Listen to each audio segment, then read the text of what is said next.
ഓണമിങ് എത്താറായി. കഴിഞ്ഞ നാളുകളിലൊക്കെ ചില പ്രതിസന്ധികൾ അനുഭവിച്ചിരുന്ന KSRTC അടക്കമുള്ള സ്ഥലങ്ങളിൽ കൃത്യസമയത്ത് തന്നെ ശമ്പളം കൊടുക്കാനും ബോണസ് കൊടുക്കാനുമുള്ള നടപടികളൊക്കെ ഇങ്ങനെ വേഗത്തിൽ പുരോഗമിക്കുകയാണ്. പക്ഷേ കഴിഞ്ഞ കുറേ നാളുകളായി സർക്കാരിൽ നിന്ന് ലഭിക്കേണ്ട തുക ലഭിക്കാത്തതിനെ തുടർന്ന് ബുദ്ധിമുട്ട് നേരിടുന്ന ഒരു കൂട്ടം ആളുകളെ കാണിക്കാനാണ് തിരുവനന്തപുരത്തെ ബാലരാമപുരത്തിനടുത്തുള്ള പയറ്റുവിള വരെ എന്ന് വന്നത്. അവരെ കണ്ടുവരും.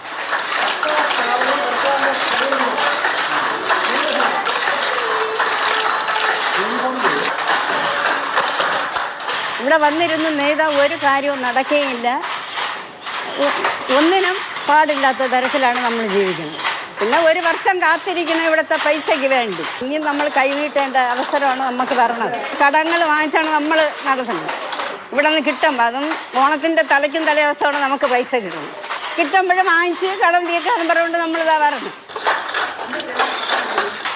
സർക്കാർ ഏൽപ്പിച്ച പണിയൊക്കെ കൃത്യസമയത്ത് തീർത്തു കൊടുത്തവരാണ്.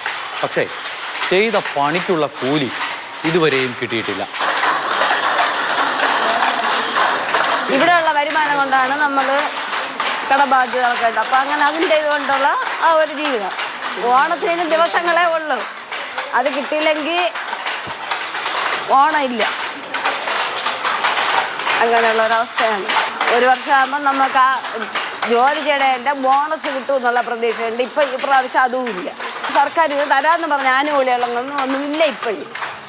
ഇപ്പോഴീ ഇടയ്ക്ക് വെച്ചാണ് ഈ തൊഴിൽ പോലും ഇങ്ങനെ കിട്ടുന്നത്. അല്ലെങ്കിൽ അതും ഇല്ലായിരുന്നു.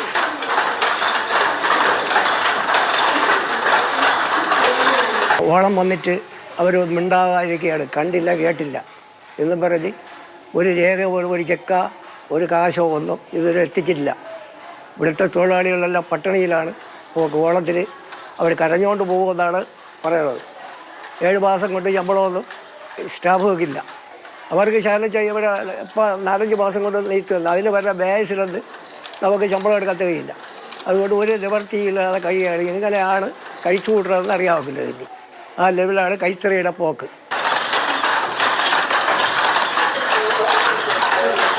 ബിവറേജസ് കോർപ്പറേഷനിലൊക്കെ കൃത്യമായ ശമ്പളത്തിന് പുറമെ 1 ലക്ഷം രൂപയൊക്കെയാണ് ബോണസായി കൊടുക്കുന്നത്. ഇവർക്കങ്ങനെ ലക്ഷങ്ങളൊന്നും വേണ്ട. കൊടുക്കാനുള്ള പണം കൊടുത്താൽ മതി. ജീവിതം നെയ്ത് കൂട്ടുന്ന സാധാരണ തൊഴിലാളികളാണ്. ഓണത്തിലെങ്കിലും പട്ടിണിയില്ലാത്തത്. ജയതിന് മുല്ലമാറയ്ക്കൊപ്പം അമൽ തേനമ്പറമ്പിൽ മാതൃഭൂമി ന്യൂസ് തിരുവനന്തപുരം.